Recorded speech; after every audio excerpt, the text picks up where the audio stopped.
Okay. I have a cat, Ella Fitzgerald, who screams like Ella Fitzgerald.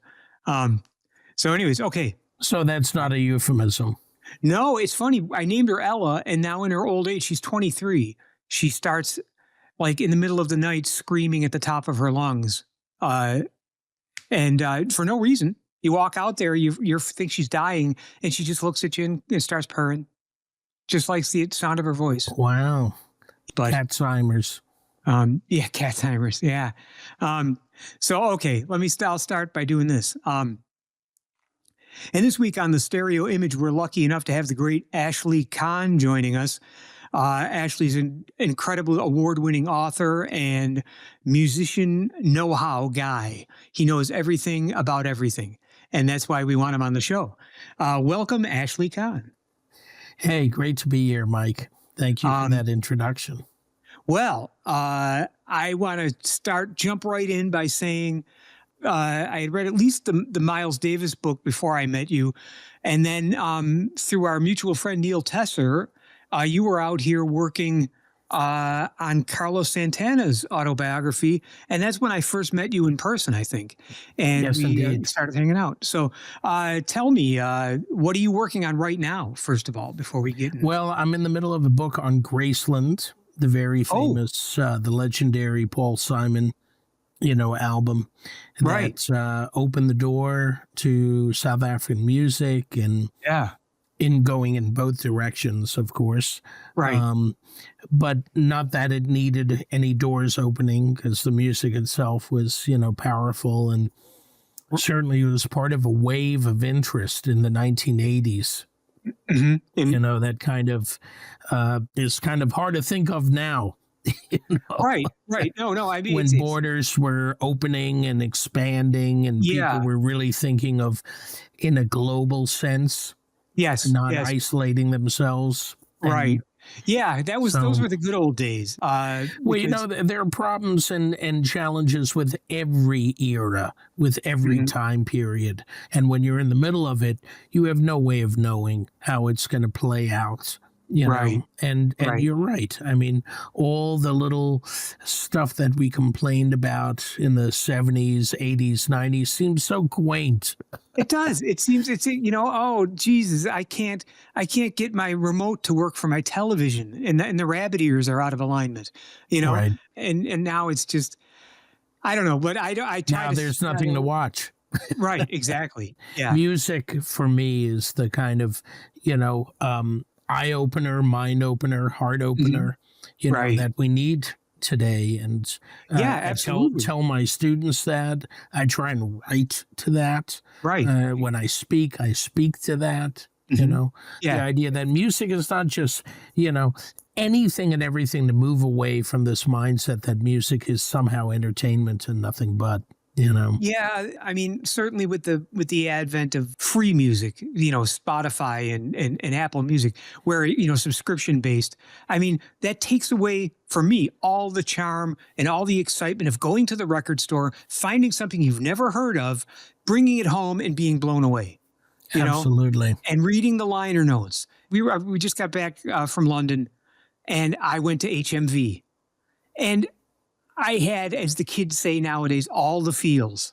You know what I mean? I walked in there and there was a store just full of stuff. Now, granted, certainly not the level of Tower Records in 1978, but just to see shelves full and to see an incredible sections full of DVDs and Blu-rays and all that stuff that we used to just take for granted.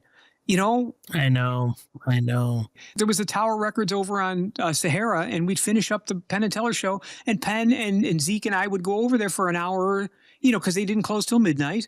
We'd finish the show at 10 o'clock. We'd go over there for an hour and a half and just say, oh, did you ever hear this record? How about this Carla Bley record? Have you ever heard this? Do you know who she is? Do you know who Gary Valenti is? When Penn was first learning jazz, one of my jobs was to tell, he just said, let's go to record stores and you tell me everything I need to hear. Right. Right. And I mean, that was, certainly a level of excitement that he had at a 45-year-old, and it was all new to him. And it was great for me because having grown up with it and not grown tired, but, I was probably less impressed with a Hank Mobley album just because I'd heard it 100 times, 1,000 times. But to put it on for someone who'd never heard it before and say, listen to what he's playing here, brought like me a deeper appreciation. Absolutely. But, Mike, I'm going to just interject one thought, though, here. And this comes from teaching, 18, 19, 20, 21-year-olds, underclassmen who are music majors who are trying to, and part of that job is to support them in what they're doing, to give them the confidence to go forward in a society, in a situation where music is nowhere near valued as, what we now call STEM kind of pursuits. The last thing I want to do is hit them with that thought of like, well, back in my day. Right. The golden years, i.e. my golden years. Right. And that's not going to get anyone anywhere. So in talking with the next generation, I really, really impress upon them that the world is what you want to make it. Mm-hmm. And the world offers a myriad of possibilities. So if you want to, channel your music and get your inspiration through physical formats, I highly recommend it. But there is an advantage to the, one click away, jazz history is anything and everything is one click away. And if it ain't on Spotify, it's on YouTube. And if it ain't on YouTube or Spotify, it's somewhere online. Right. And there's an amazing thing to that too. So, I feel like I'm talking just, generationally, you and I are the same, but yeah. You're talking to someone who has Spotify and has Apple Music and uses it to its full extent as far as what I can do with it. And I love having, if I want to hear, if I'm saying to myself, what's that Art Tatum track that he played with Ben Webster? It's like the third track on the album. And I just pull it up and it's there. There it is. And I know I agree that there's amazing advances in getting the music to people. Yeah, but it's the underlying philosophy, Mike. The idea that when we're talking about what we experience in our generation and how golden it was, it's so easy to talk about Tower Records in 1981. Oh, sure. Sure. But no one of this age, no one who's been born after the millennium is going to experience it. They can't. Right. There's no way to go back and go hear Don Pullen at the Village Vanguard. Right. Or the Brecker Brothers, Well, I've had, or whatever. And that ain't going to happen. So how do we talk how do you get them about it now? Right. That's the point I'm trying to make. Right. It's not how great the internet is or whatever. No. But there's great stuff and there's not so great stuff in every generation. Yeah. And what we make of it and how we play with it. I mean, listen, great music was being made when the only musical option was a hand-cranked 78 RPM player. And somehow, timeless music was being made then too. Right. Nobody talks about those golden years. Well, yeah, exactly. No, and again, it's. I'm talking about technically. Right. Yeah. No. I absolutely. Yeah. I hope so. But the dynamic range of those 78 RPM records. Yeah. Oh, they were. Oh, I love that overall hiss. But although I will tell you that a friend of mine was the president of QRS. And I don't know if you know what QRS was. They made piano rolls. Oh, QRS made almost every piano roll you've ever seen in your life or heard. It was recorded. So when I was in my, early 30s, I did a gig in Buffalo, and this guy came to the gig and he said, I run QRS piano rolls, which was up on Niagara Street in Buffalo. And we want you to make a piano roll. And I said, right on the cutting edge of technology, I'm gonna make a piano roll. So I went up there and I got to play the same piano that J. Lawrence Cook and Duke Ellington and Fats Waller, the QRS marking piano. It's now in the Smithsonian. And just to sit at that where Mary Lou Williams made piano rolls and touch the keys that all these people, and the keys were ivory, so they were all scalloped. Yeah. They had all been worn down for 100 years of playing, and it was so Wow. cool, you know. But I don't know how I got off on that topic. But Well, in a way, what we're kind of suggesting here is that the relationship between music and the listener is a timeless thing. right, And exactly. and the technology changes and the scene changes, Yep. to quote a great album title, you know Right. Yeah. et cetera, et cetera. But the idea of that interlocking and the importance of music and the listener never Sure. goes away. It's No. one of the most essential and human things that we do. We all do. No matter what Right. corner of the planet you're on, you're going to find a tribe or a society Yep. or Yep. whatever level of civilization you're looking at, and they all have music and they all Yes. express themselves through it, and it's Right. very important to their culture. You know. Yes. And again, you know, I've often said the music that I play is 100 years old now. You know what I mean? The music that I went to Berklee and I transcribed all the Herbie stuff and the Keith Jarrett stuff and the Chick stuff, and I played it all, but it never spoke to me the way going to hear Dave McKenna play or Bill Evans play or Oscar. Those guys were my heroes. And so I made a conscious decision that that's the way I wanted to go with what I wanted to spend the rest of my life doing, is try to get better at that. And but the fact is, all of music from the dawn of time is personal. I mean, I did a lot of studio work, and of course, I played a lot of music that I had no relationship to, Ford commercials and things like that. But the fact is, it's tough on a piano. It's not tough, but to have a voice, I mean, the way you can listen to, Chet Baker play differently than Miles, or, Jerry Mulligan play different than Serge Charloff, everyone has a voice. And as I said, I can hear within 3 notes if it's Dave McKenna or Bill Evans or Oscar, Right. And so I think it's important for kids. I mean, one of the things about the internet, everything being a click away, is they get to hear all of these things that might excite them and Yeah. might stimulate them onto a path. Absolutely. It's Well, different. I mean, one of the things that I share with my students, and this is not just music majors. Okay, there's a bunch of economics majors, and people are just taking my classes at NYU.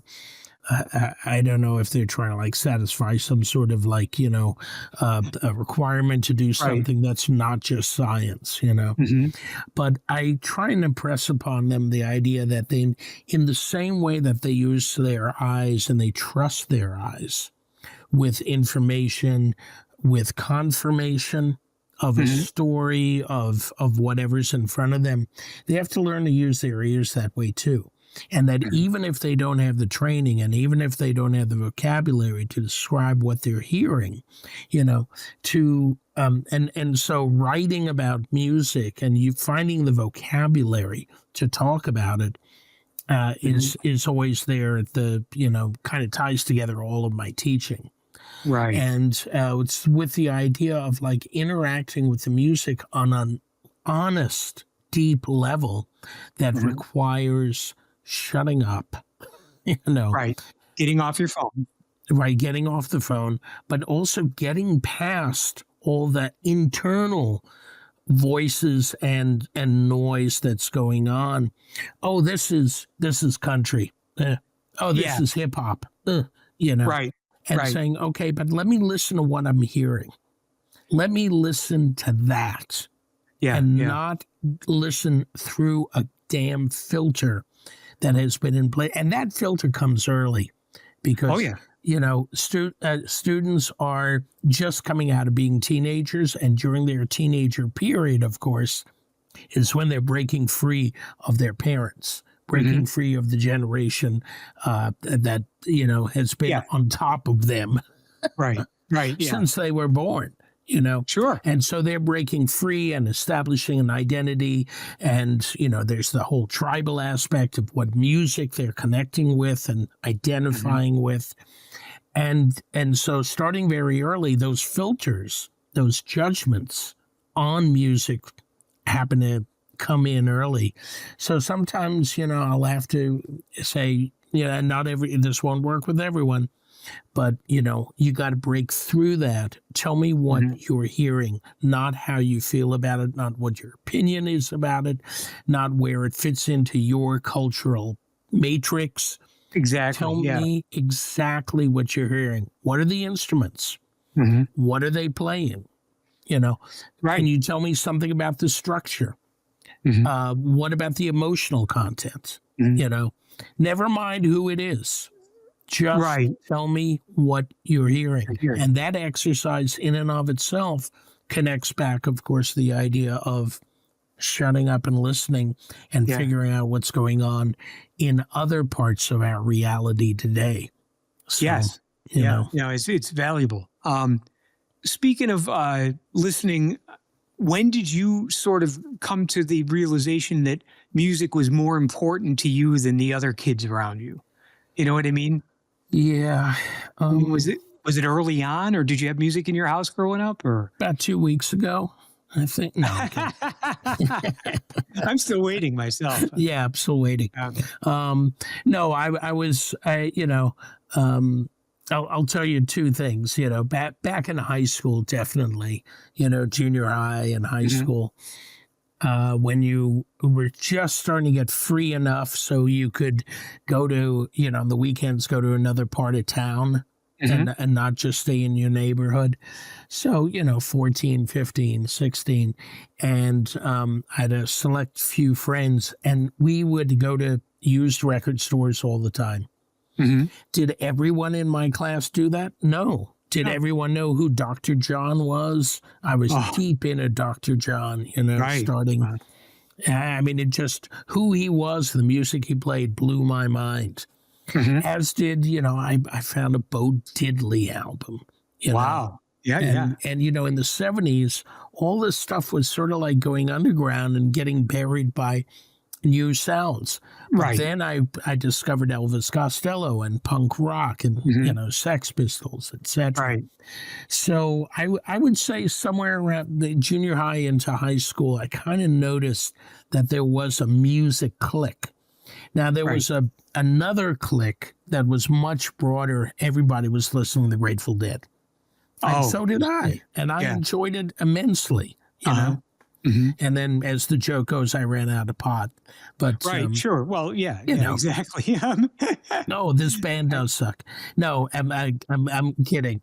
But, you know, I hear, you know, that live album, Mike, and it just, it suddenly, and it's not sentimentality. It's like an old coat. It suddenly fits so well. And I remember the happy parts of high school. Right. Yeah, sure. Well, I mean, it's funny because I was not the only musician in my high school, but I got to high school and the priest, it was a Catholic high school, Franciscan friars. And the priest that taught music left the priesthood and got married. So I was a freshman, and they pressed me into service teaching music theory to the seniors. Wow. Because no one else could do it. And no one else knew anything about music. And I mean, I had a rudimentary knowledge of harmony and theory that got better later, but at least I knew enough to be able to go through the book. But I'm impressed that you were dealing with the nuts and bolts of the music at that level in high school. That's great. And you know, I had, you know, when we did a musical, the high school musical with the girls from the Catholic girls' school down the street, I was always the piano player for that and the music director and assistant music director. And I didn't have much in terms of peer musicians. Nobody I knew played an instrument. On your level. Well, yeah, but I mean, you know, everybody played the guitar. And so I developed an intense appreciation for Eric Clapton and Zeppelin and all the guitar-based bands. just through osmosis of my friend going over to Paul's house Sure. and pulling out his Les Paul and playing. But I never had a real, I grew up with we had 2-player pianos in my house, and my dad had a good record collection. But my dad was more a swing guy, but he mainstream too. But when you got into Bird and Miles and stuff, it was kind of beyond him. He didn't think he understood it, and he didn't want to learn. But so I grew up with, as I said, Fats Waller, Teddy Wilson, Art Tatum, all the, but it wasn't until high school, and I had been taking lessons from to the time I was 3. I got a teacher that was hip and a jazz guy, and taught me all the modes and got me ready to go to Berklee and all that stuff. And Cool.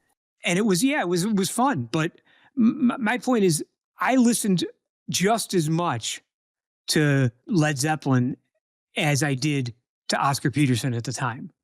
Of course, then when I was 16, I started playing in rock bands. So I'm playing Supertramp, and I'm playing, Leonard Skinner, and I'm playing, all Bachman Turner Overdrive, and Which were the standards of the day. well, yeah, Because you could go onto the stage with any rock band at that point. right, And that was the book. right, and also it taught me a valuable lesson that there was no difference in music for me. You know what I mean?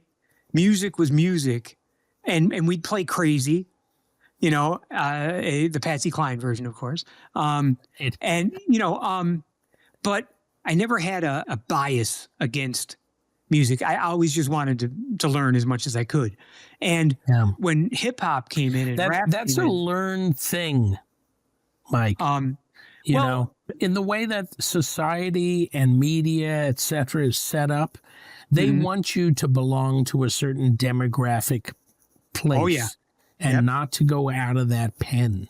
And so, and that's, it's like the left and the right, and the, and the rockers and the yachters and the hip hoppers and the R&B. No, you don't have to have. I had the Ohio Players next to my Joni Mitchell, next to my, my very first John Coltrane album, Black Pearls. Which was such an arbitrary, that's a deep one to get into. That's an arbitrary prestige album. That really was based on his, that relationship with Donald Byrd, and man, crazy. So then, when you were in college, first of all, you were in Cincinnati. What brought you to NYU? Or you went to NYU, right, or Columbia? Yeah, very fast transport, but not fast enough. I left high school, never went back. I mean, Cincinnati for me was nothing against Cincinnati. No. Beautiful people, beautiful place, but the vibe there and me, we just didn't. I feel the same way about Buffalo. It was time to go. Yeah. But Cincinnati is where I saw, I saw the Allman Brothers, and I saw Patti Smith. I saw Elvis Costello, and I saw, the Cars. Wow. And Led Zeppelin. I saw live there. Yeah, it's one of my great regrets. The week before Zeppelin was supposed to play in Buffalo at Rich Stadium that I had tickets for, Robert Plant's son passed away, and they canceled the tour. Oh, hell. And I was so bummed. I mean, I left Buffalo. I thought, what is here for me to do? Yeah. I could be, before I left for Berklee, I was already voted like best keyboard player in Buffalo Backstage magazine, and I thought I was pretty good. I got to Berklee and I thought, I'm a pretty good player. Then I heard Makoto Ozone. Oh, shit. And I heard Makoto in a concert where the entire row I was in was the piano faculty at Berklee, and every one of them looked like they wanted to give up their instrument. Right. I mean, here was a maybe 22-year-old who had had his own television show since he was 8 in Japan, playing Jimmy Smith organ stuff. And then he comes out and he starts playing like the next. This was before he started playing with Gary Burton. He was playing like the next incarnation of Oscar Peterson. It was I mean, there's tapes. A tape of it exists, and it was jaw dropping. And then he goes into an incredible double time stride version of Giant Steps. That was, I mean, I looked over at Bob Winter, and he just looked like, what is going on here? This shouldn't be happening, you know? And so I became quickly the number 2 piano player at Berklee. It was years later when I met Gary Burton came to the show, and we were sitting around backstage, and he said, "Why didn't we play together at Berklee? Why didn't we ever get to play together?" And I said, "Makoto Ozone." And he said, "Oh." Oh, that explains it. Yeah. Because they played together for years. It's so funny. But yeah, I would just say, Mike, that how I was talking about the golden years, etc. I came to New York, and absolutely my whole music sensibility exploded in so many different directions. I went deep into the blues. I was doing a weekly blues radio show. It was the beginning of world beat music, world music in general.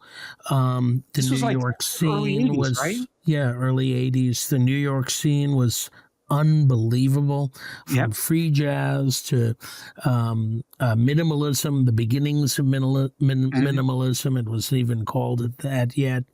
The downtown dance. Mud Club and CBs, et cetera, to quote David Byrne, Sure. But it was, everything was like that, and it felt like it was on fire. And I remember just feeling somewhat challenged to hang on to that which I had already devoted myself to, and grab a hold of all the new streams and say, do I have enough room for this all? Right. And realizing, is John Zorn going to fit into my consciousness? Or do I have to push something out? Do I have to get rid of Supertramp in order to fit in? What's not the worst thing? This wherever Ornette Coleman is now. Right, exactly. And in the end, we're not talking about a hard drive here. In which you got to keep backing it up, or maybe we have to at this age. Well, but the idea is that no, everything is additive. You should not think of music as a reductive exercise. Exactly. That the music you listen to, you need to make space for. No, there's room. That's the beauty of the human intellect, the human experience, is that we can have all these experiences on top of each other. It's up to us to make sense of it if we want to. But that whole sort of the 80s were nothing if not postmodern. And the idea of juxtaposition and juxtaposing opposite styles, opposite vocabularies, opposite music against each other, and making it all part of what you were listening to and making it work. Right. I mean, more and more of the guys that I knew in New York at the time, it wasn't unusual to hear like Scott Robinson play a Bix Beiderbecke transcription and then go into an Ornette Coleman piece. Just saw him the other night. Did you really? Yeah, oh man! It was this the Arrangers and Composers. ISJAC, it's called International Society of Jazz Arrangers and Composers, and they had just started. They're 9 years into their existence. They've just started a Hall of Fame, and I was there to speak about John Coltrane. Wow! And so I said that, and I'm reading what I've written, and I use the word saxophone scientist to talk, and I go, I go, that's really cool. I say these words, and Scott Robinson is sitting right to my left. I just want to point that out. Yeah. This was at Dizzy's, by the way. Wow, that's really hip. And it was Beasley who invited me to do that. So thank you, John Beasley. Yeah. Well, love that guy. So you were. I'm going to delve back a little bit more. So Sure. you're pulling all this music up. You're doing a radio show that's a blues stuff. Yeah. Were you Called studying? Tuesdays Just As Bad. Oh, And it's nice. still on the air. Is it really? Yeah. That's phenomenal. Wow. And it is on Tuesdays. Well, I would hope so. Yeah, right. I'd be following up with the Wednesday's Worst showcase. Right. But were you studying journalism or writing or English or what were you studying? I ended up with an English major, so it was generally writing. It was because I did take some journalism courses at the J School. But most of it was English lit, Okay. whether American or British. And the kind of, core courses that they require of all liberal arts majors at art Columbia College, Right. which is just the big thinkers of the Western tradition. Does it ignore a big part of the world? Hell yes. Should I have focus on other civilizations and traditions? Hell yes. Well, yeah, but that you're a product of where you are at the time too. I mean, True that. And then you just decided that New York was going to be your home. Well, New York, checks off the boxes that I need. Right. It's so easy to get cultural inspiration here. Yes. I could never live in a place that was ethnically, homogenous. Right. New York is not the United States. It's a kind of reflection of the world because of all the cultures that are represented here. Yeah. And so I feed off of that, and then I feed off of great cooking too.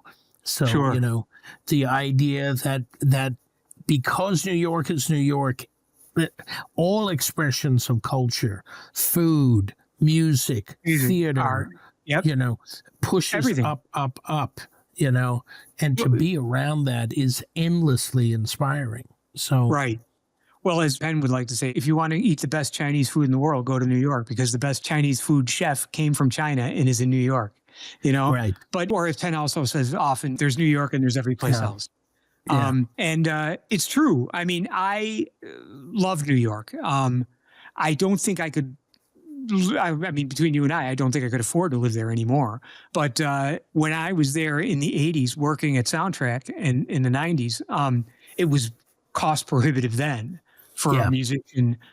No, there's no doubt it's a challenge on that level, but it ain't like some of the ridiculous places in the world, like London, where you go like, why is it so expensive? And I'm 20 minutes out or I'm 2 hours out, and it's still the same. Here in New York, you can still find good deals. Okay, well, after the show. yeah. When I came to Vegas, that was the biggest culture shock to me, was having grown up and went to school in Boston and then followed that up with in New York. I had this incredible, luxurious gift of anytime I wanted to go to the museum, I just went and it was there. And anytime I wanted to go to a park, there was there. And I came to Vegas and there was nothing. I mean, if I wanted to go play a slot machine, it was there. I'll tell you this, Mike. I'm not going to, I don't want to get in the comparison game because there's a lot of stuff in New York that is very challenging and very upsetting sometimes. However, like I said, it checks off most of the boxes for me. Right. However, I'm also aware that existences everywhere are possible. And I did live in New Orleans for 5 years, and that was amazing. And I don't look back on that and say, I had to get out of there or whatever. It just wasn't New York. Right. It was different, Right. It's the same thing with Vegas. It's very different. And I have many great friends here. I've developed, especially through the pandemic years, I developed this incredible bond with nature of, desert landscape and Red Rock and all, Mount Charleston and all this stuff Understood. that I didn't have. My family's in Tucson, so talk about desert. I hear you. Right. Yeah, and there's beauty in all of that. But Absolutely. having been lucky enough to come back from London, I got a real dose of a cosmopolitan international city again, and it just felt so good and so wonderful. And New York, I mean, for you, it's exactly the same as Las Vegas for me. I couldn't do what I do with Penn and Teller in any other city. You know what I mean? There's no other city where they can have a theater in their name and a different crowd of people comes every night, 300 nights a year or 250 nights a year to see a big production show. You couldn't live in a town that didn't have all of the music that you can go see in New York. You know? Right. I mean, London, I'm sure there is great jazz in London, but I couldn't find any because first of all, I didn't have the time. But secondly, I looked at Ronnie Scott's. I looked at Pizza Express, Pizza on the Park. And there were people there that I don't know. They were probably very good. But there's not that scene that there is in New York. And even in Boston around Berklee and New England Conservatory, there was a scene. Yeah. There was the Willow. There was the 1369. There was, all these riles, all these clubs where I hear you. I hear you. So I understand. But I mean, even in New York, I mean, there's these nights when you're walking and, if the music ain't happening, then you pick up and then go to some other place and it's still not happening. You just go home, Right. You don't run into it. But the thing is that there's so many balls on the table that they're clacking against each other, some sparks are going to fly somewhere somehow and soon. And, you're going to be lucky to be there. That. Yeah. That's great. That doesn't always happen. It's like if you want to go to the Sphere, right. which is the total opposite end of how we think of music presentation, you and I, everything is, I mean, it's Broadway to an extreme, Right. It's really what it is. And every cue and every, including audience response is cued. Oh, sure. Yeah, it is. Yeah. Yeah. Well, in the meantime, the Sphere is it's going along, and I believe they're doing okay. There was all this talk that they were not doing well, but I believe that they're doing fine. But they're sadly cannibalizing a lot of ticket sales from other places because. Oh, really? Well, that's inevitable. Yeah. Yeah. And also the crowd in Las Vegas is not the Las Vegas crowd. It's the people who go to Las Vegas. Right. Right. That's the difference between, and I've been involved in, let's say, jazz festivals in destination cities. Mm-hmm. And it's a whole nother vibe from where the jazz festival itself is the destination, like Monterey or Newport. Right, sure. Or, Yeah. Well, I had, and just to continue a little bit on that, the difference between the crowds that we get at the Penn and Teller show here in Las Vegas and the crowds that we got at the Palladium in London, where people bought their tickets a year in advance. And you get this overwhelming, everyone there is a fan because they didn't just happen to wander in after a buffet and say, oh, I saw them on TV. I guess I'll go see them tonight. Right. There were no, and I'm just talking, just to say, I play the pre-show with Penn, plays bass, and I play. And the response that I got was like I had just played solo at Carnegie Hall. The crowd was 2,300 people, went insane. And I was like, what's going on here? It actually shook me a bit because when I introduced them at the top of the show too, the roar was so loud. I was like, oh Jesus, it was really fulfilling and it was fun to do. I love hearing that, Mike. That's great. Because, Yeah, I mean, it's not about place, it's not about style, it's not about name, it's not about, when pure audience artist connection happens, yeah. it transcends all of that, or It it does, should, and it you know. does, it does, and I mean, I'm lucky enough, like I said, for many years through Neil to have got. I've been playing for over 25 years, a gig every year at the Green Mill in Chicago, and over those years, I've developed like a following in Chicago that always come to hear me every year, and That's when great. I'm yeah, and when I'm on stage with like Larry Gray and Eric Monsker or somebody, it's that, you know what I mean? It's that feel of I'm going to play and I'm going to throw a sharp nine in this change just to fucking put the tension on so that I can hear the audience relax when I resolve it, you know? Right. And to play so subtly with those things that you can feel it back and forth.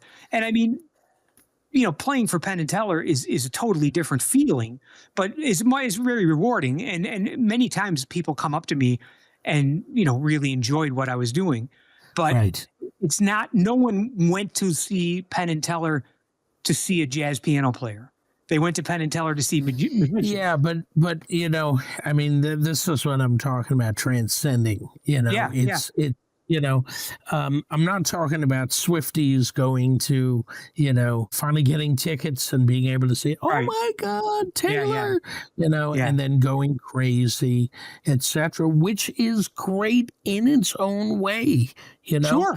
They're connecting. They're connecting with the music, and the music matters to them. How to take that and then expand upon that, that's my job, is to say, Right. okay, don't stop in the doorway, keep Right. walking Keep through, walking through. Right. Right. and use, for you and me, it was the rock bands of the 70s, and Right. that's what we were at least screaming internally Right. Oh, about. sure. And I mean, I it's remember funny. being so into Hot Tuna and Uh-huh. loving their way of playing the blues. And they would play the Palladium all the time in New York. And Mhm. any chance I had to go to that, Frank Zappa and the Mothers, Oh, yeah. that was Yeah. still, or it wasn't the Mothers anymore, but it was on Mother's Day. That every Oh, year on Mother's Day, he Frank. played Palladium, Wow. Yeah, I know.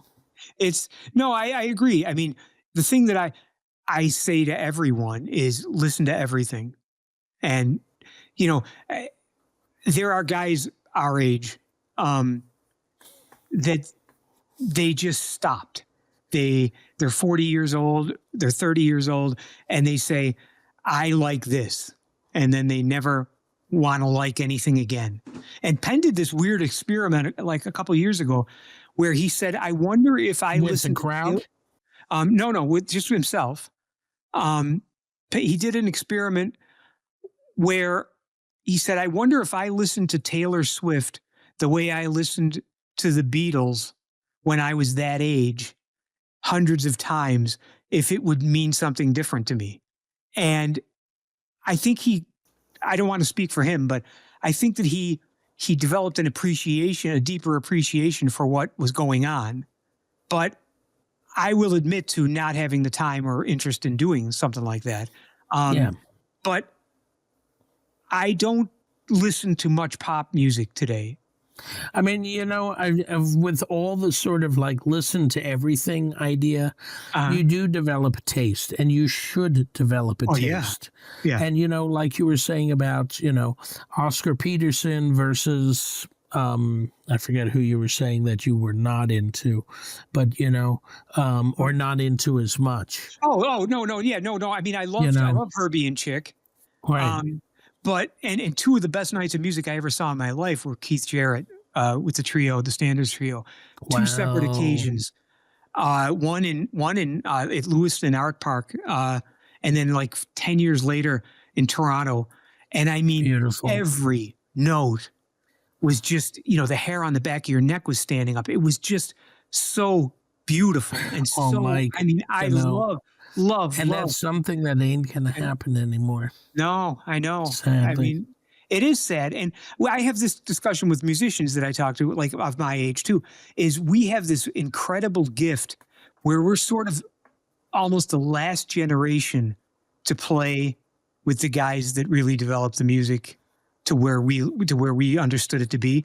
Like I got to play with Jerry Mulligan, and I got to play with Phil Woods, and I got to play with Clark Terry, and I got to play with Ray Brown, and I got to play, and all of the people that have come after us, I talk about this a lot in my life, they're studying it the same way I studied Beethoven. And at some point, 30, 40 years hence, somebody will say, and I got to play with Mike Jones. Oh, sure.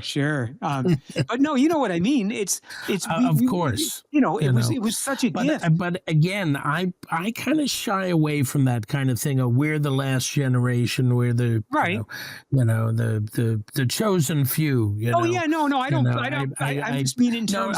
But growth. I'm not saying you're saying that. Yeah, what I'm saying is that I shy away from kind of, I don't want, there will come a day, okay, when all these names will not carry nearly the weight they do now, okay? Right. And that's not too far in the future. No, it's not.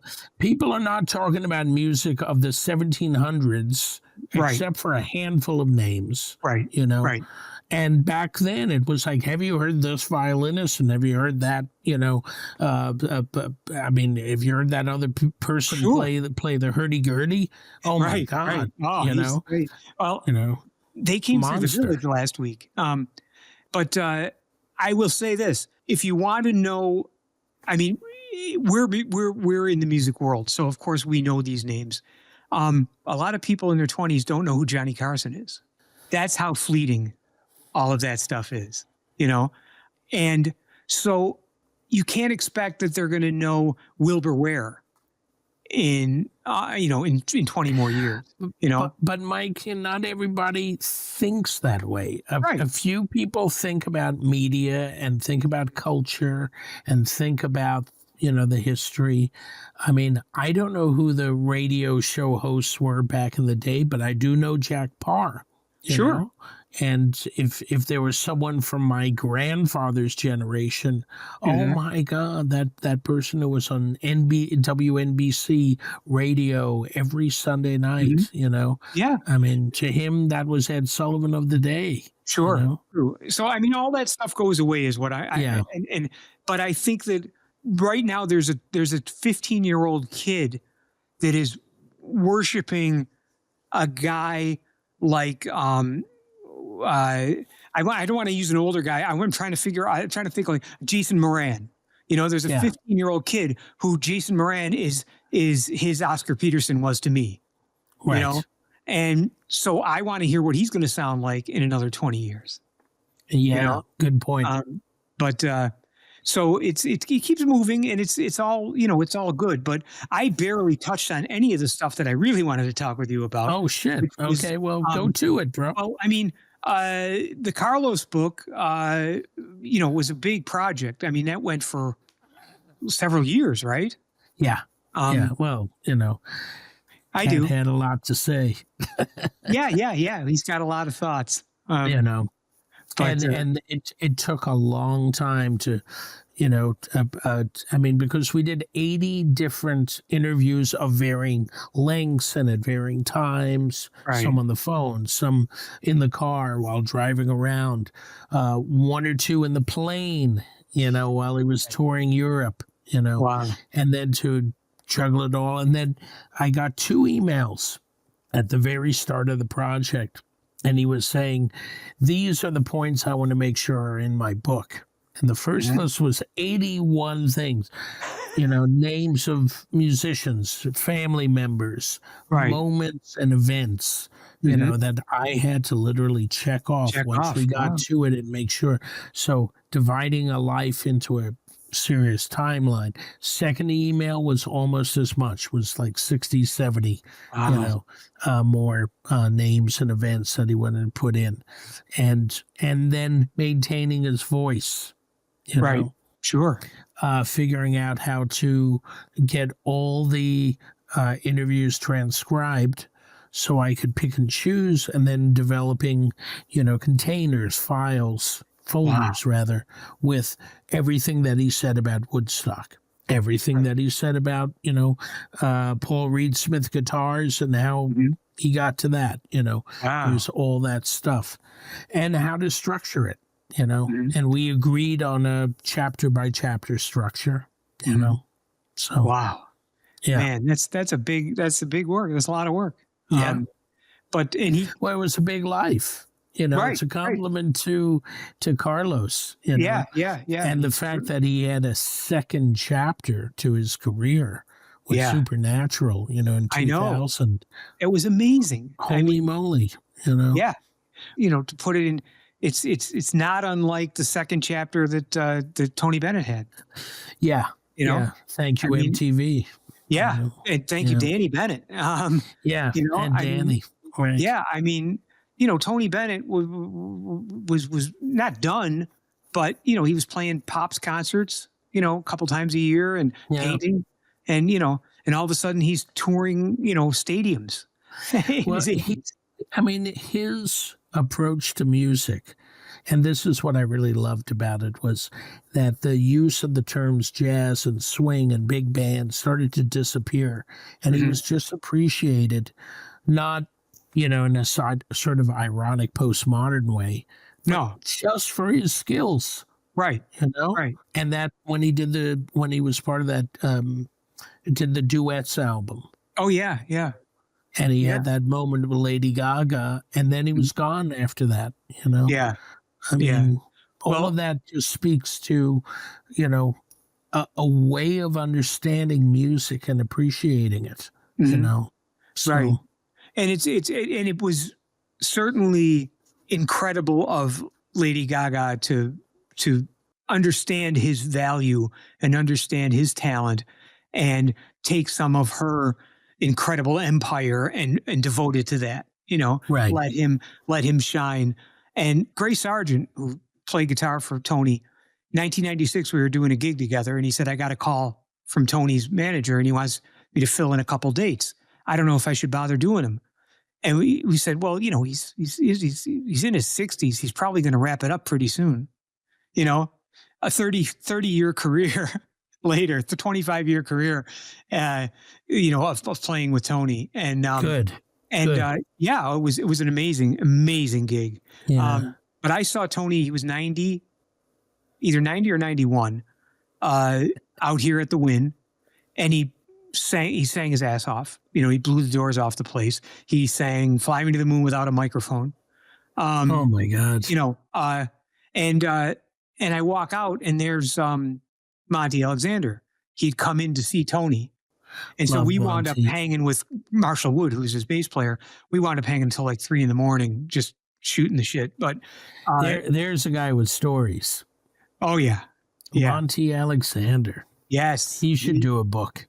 Well, he should. He's so, it's funny. He should do a book. We tried to get him for the movie and for the swing documentary, because he's a very big part of it. Because I talk a lot about how the Monty Alexander album really changed almost everything for me in terms of my playing. Okay. And I was I'll have to go back to that. Yeah, I was like 16 and I bought it on a whim, and I couldn't believe what I was hearing. So anyhow, and then Jeff's in it and John Clayton's in it, and we wanted to get Monty for it too. And he said, "Oh, Mike, I don't want to do it, but I'll send you a letter, an email that you can read to describe what he thinks of swing is." So I did, and it was beautiful and really nice. But nice. I named my dog Monty Alexander after him. That's right. And that's right. A real funny aside is, so do you know Michael Jackson, photographer, writer for Downbeat? Yes. Chicago guy. Yeah. Kind of a friend of Frank's. Yeah. Frank Alkier. Okay. Yeah. Well, he was up at the Montreal Jazz Festival, and he ran into Monty, and he said, it's Mike Jones's birthday. And so he says, let me do a video for him. And so Monty gets on the video and he says, "Oh, happy birthday, Mike. I hope you're still tearing it up with them Penn and Teller guys. And say hello to Monty for me." Ruff, ruff, ruff.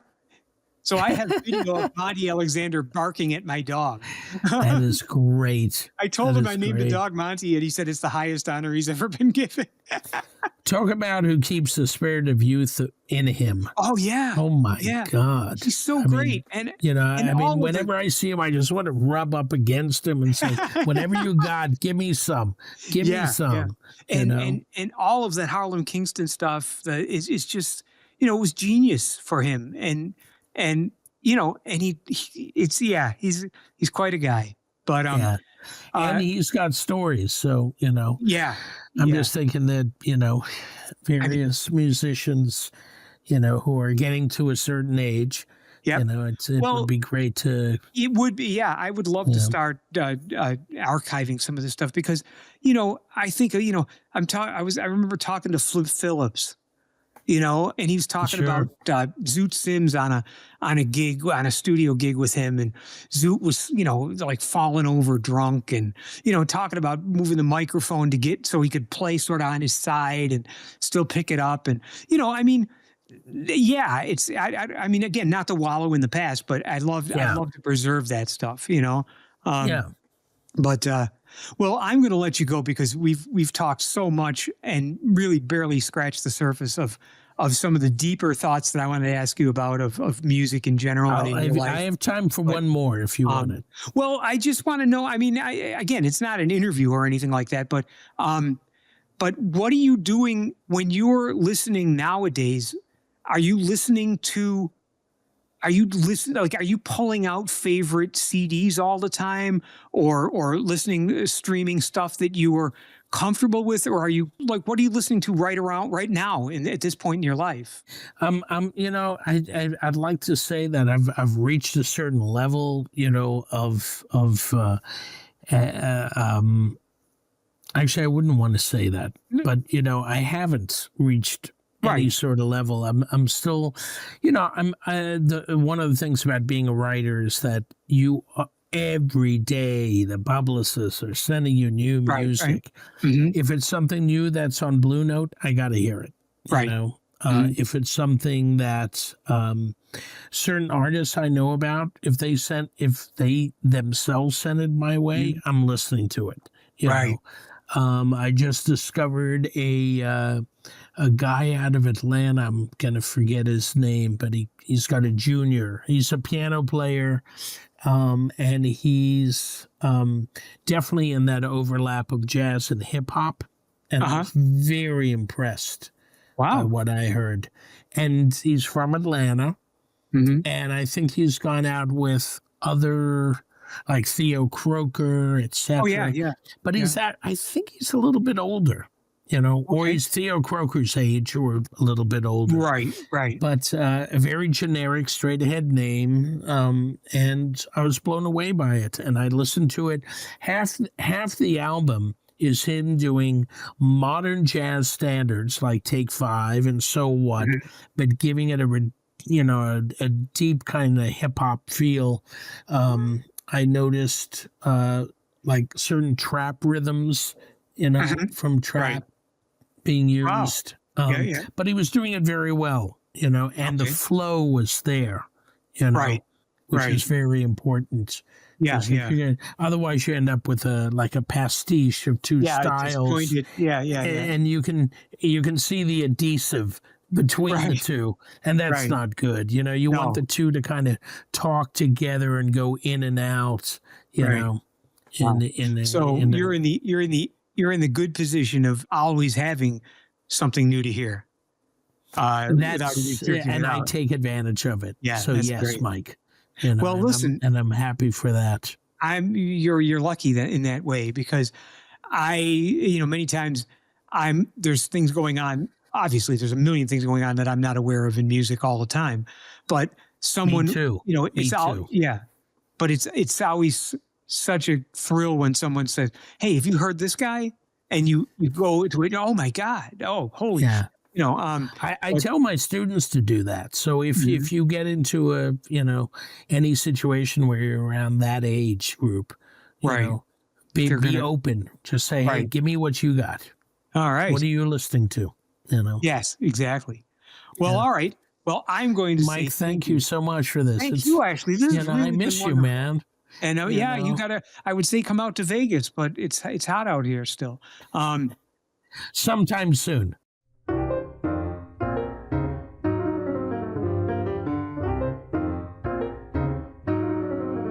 And we're trying to get the word out about the Big Stereo Image podcast. If you have a chance, please join our monthly email list over at thestereoimage.com or follow us on Instagram or Threads at the.stereo.image. Absolutely follow us. Don't even bother with the damn mailing list. Just follow us. Tell all your friends, too.